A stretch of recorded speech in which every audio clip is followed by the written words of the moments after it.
Hello student, welcome to my channel Science Analytica. अगर आपने अब तक ये चैनल सब्सक्राइब नहीं किया तो please do subscribe my channel for further videos. So previously now come to the point. तो अब तक हम लोग क्या डिस्कस कर रहे थे? We were discussing about work, power and energy. उसमें मैंने वर्क डन के बारे में आपको काफ़ी इंट्रोडक्शन दे दिया था लास्ट प्रीवियस वीडियो के अंदर। और अब तक जो हम बात कर रहे थे, हम लोग कांस्टेंट वर्क के साथ, कांस्टेंट फोर्स के साथ डील कर रहे थे। हमने अब तक क्या कहा था कि कोई भी काम हो, उसे करने के लिए हमें सबसे पहले किसकी ज़रूरत होती है? फोर्स की ज़रूरत होती है। और जब हम किसी बॉडी पे फोर्स लगाएं तो वो बॉडी जो सी है डिस्प्लेस होनी चाहिए अपनी पोजीशन से, तब हम कहेंगे कि okay work is done by that force. तो उसी के अंदर अब तक हम बात कर रहे थे कांस्टेंट फोर्स की, लेकिन अब हम क्या करेंगे? वर्क डन निकालेंगे हम बाय अ वेरिएबल फोर्स। अगर हमारी फोर्स इस बार कांस्टेंट ना हो करके वेरिएबल हो, that is it very with time, तो उस केस में जो आपका वर्क डन है वो क्या होगा, कितना होगा, उसे हम निकालेंगे इस आर्टिकल में। So let's see, we have taken variable force here, you can see in this graph. यहाँ ए बी मैंने क्या लिया है? डिस्प्लेसमेंट लिया है अलोंग द एक्स एक्सिस, और आपका जो फोर्स है अप्लाइड है वो कहाँ है? Along the Y axis. ठीक, तो अब हम क्या करेंगे? We have to calculate the work done by the body in moving from A to B. A से बी तक जाने में बॉडी ने कितना वर्क किया under the influence of force. तो अब वो निकालने के लिए we assume the entire displacement from A to B is made up of large number of infinitesimal displacements and consider one such displacement is P Q. और ये जो P Q displacement है वो कितनी ली है हमने? स्मॉल डिस्प्लेसमेंट डी एक्स ली है। जैसे कि पी क्यू आपकी डी एक्स क्या है? एक इनफाइनाइटेसिमली स्मॉल डिस्प्लेसमेंट है। We consider that all along this displacement force is constant in magnitude.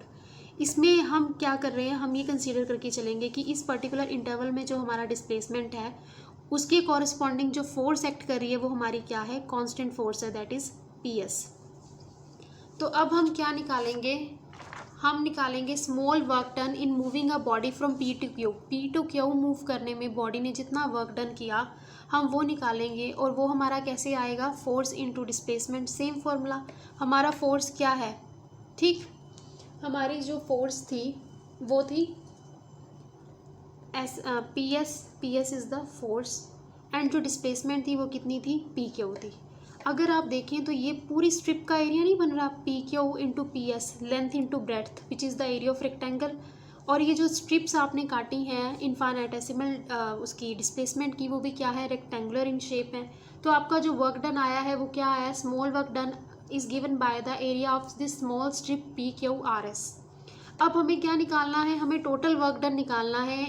कितना, कहाँ? जब वो बॉडी आपकी पी से क्यू मूव कर रही है, ए टू बी, आपकी जो बॉडी है वो मूव कर रही है, जो होल डिस्प्लेसमेंट है आपका वो कवर कर रही है। तो उसके लिए हम निकालने के लिए वर्क डन हम क्या करेंगे? इस एरिया को, स्मॉल एरिया जो हमने निकाला है उसे इंटीग्रेट कर देंगे over the limits between A and B. तो उस केस के अंदर आपके पास जो एक्स ए है वो क्या है? ओ ए है, और जो आपका एक्स पी है वो क्या है? ओ बी है। Let me show you once again.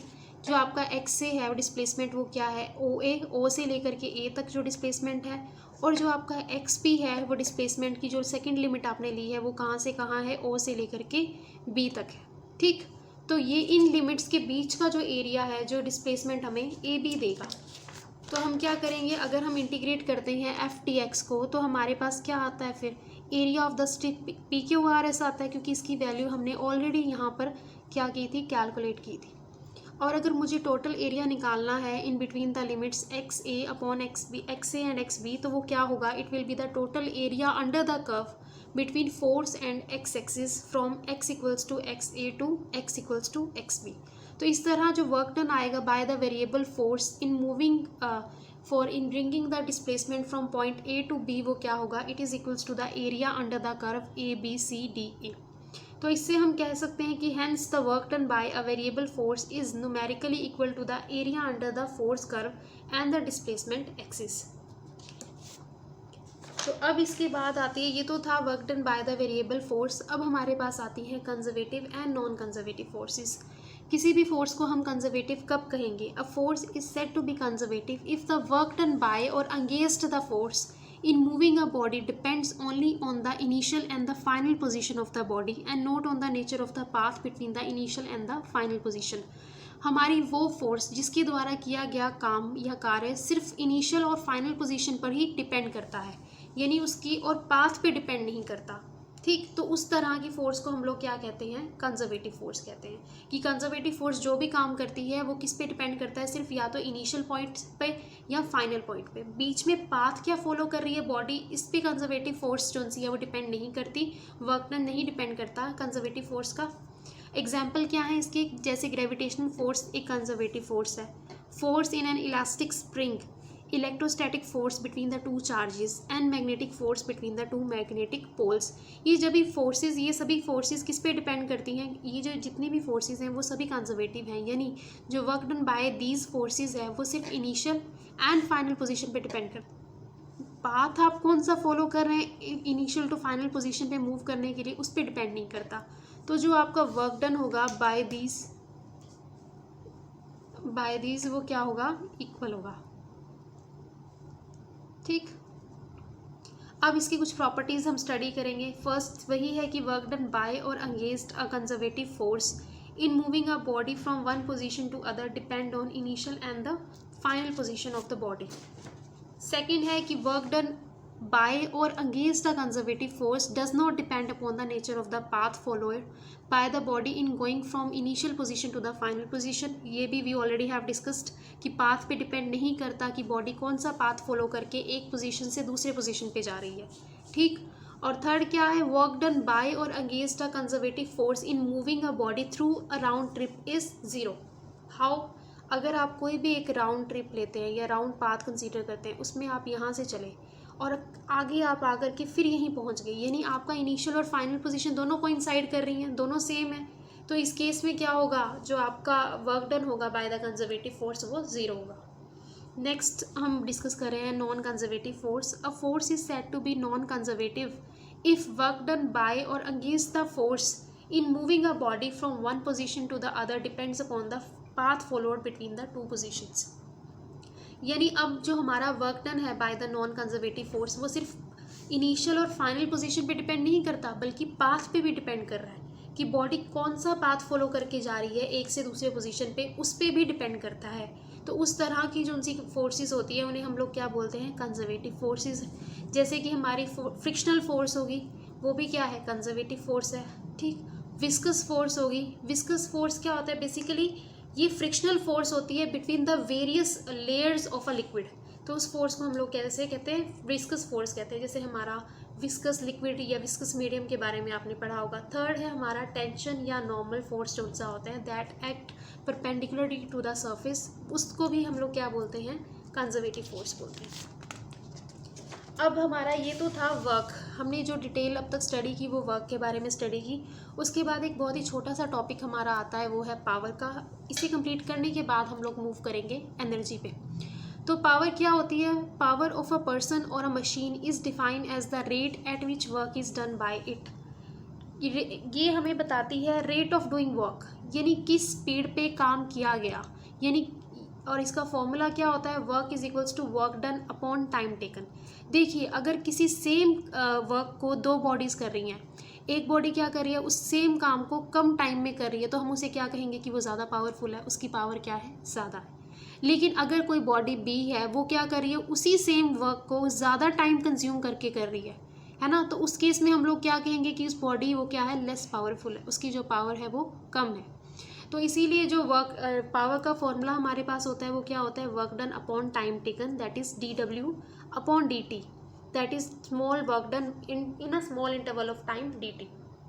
अब हमें पता है वर्क डन का फॉर्मूला, हमने वर्क डन क्योंकि हमने वर्क तो काफ़ी डिटेल में पढ़ लिया, तो उसमें हमारा आया था फोर्स डॉट डिस्प्लेसमेंट आया था।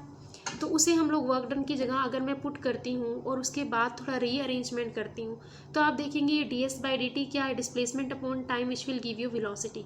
और फाइनली जो पावर का आपके पास एक्सप्रेशन आएगा वो क्या आएगा, फोर्स F डॉट V। और इसे अगर मैं एक्सपैंड करके लिखूँ तो होगा FV cos theta, where theta is the angle between the force and the velocity. अब देखिए अगर आपका जो वेलोसिटी है it is along the direction of the force, यानी जिस डायरेक्शन में फोर्स लग रही है, अगर वेलोसिटी भी आपकी बॉडी के अंदर उसी डायरेक्शन में प्रोड्यूस हो रही है, तो उस केस के अंदर जो आपका थीटा होगा वो क्या होगा, 0 डिग्री होगा। और उस केस में जो आपका P की वैल्यू होगी वो कितनी होगी, FV होगी, क्योंकि आपको पता है कि जो cos 0 डिग्री होता है वो कितना होता है, 1 होता है। नेक्स्ट हम बात करते हैं, ये तो थी बेसिक डेफिनेशन पावर की। अब मैं बात करती हूँ इसकी यूनिट्स एंड डायमेंशंस की।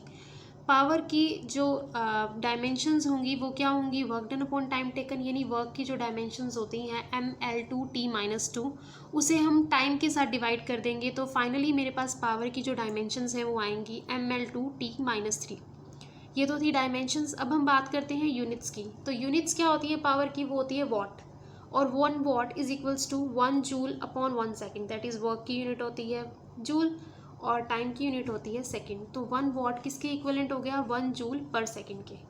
तो अगर मैं इसी को डिफाइन करूँ तो मैं कैसे डिफाइन करूँगी, that is power of a body is said to be 1 watt if it can do 1 joule of work in 1 second. Also अगर हम, ये तो वॉट जोन सी है वो स्मॉल और स्टैंडर्ड यूनिट है, ठीक है, लेकिन अगर मैं ज़्यादा बड़ी यूनिट्स के अंदर डील करना चाहूँ तो मैं बात करूँगी किलो वॉट में। किलो वॉट कितनी होती है, 10⁻³ वॉट होगी। और अगर मैं मेगा वॉट में बात करना चाहती हूँ तो किसके इक्विवेलेंट होगी, वो 10⁻6 वॉट। और इसी तरह हमारी जो 1 वॉट है वो किसके बराबर है, 1 जूल पर सेकंड के। लेकिन अगर मैं इसी जूल में, हमने पढ़ा था कि जूल तो ऐसा यूनिट के अंदर होते हैं हमारे वर्क के, लेकिन अगर मैं इसी को अर्क्स के अंदर लूँ तो मेरा क्या होगा, मेरे अर्क्स में कितने होंगे, ये 10⁻7 अर्क्स होते हैं 1 जूल। तो इसी 1 जूल को मैंने जस्ट रिप्लेस किया है 10⁻7 अर्क से, और ये जो फॉर्मूला फाइनली मेरे पास बन के आएगा यूनिट, वो क्या होगा, 10⁻7 अर्क पर सेकेंड। और एक और पॉपुलर यूनिट है जो हमारी ज़्यादातर आज भी हम लोग इसको यूज़ करते हैं हमारे जो ऑटोमोबाइल्स हैं उनके इंजन्स की पावर को डिफाइन करने के लिए, दैट इज़ हॉर्स पावर। ये 1 हॉर्स पावर हमारी किसके बराबर होती है, 746 वॉट के बराबर होती है। So this is all about our power. Hope you understood the concept well of now will in the next video will proceed for the energy. So this is all. So we'll stop here. Thank you. Thanks for watching it, and please do subscribe my channel Science Analytica.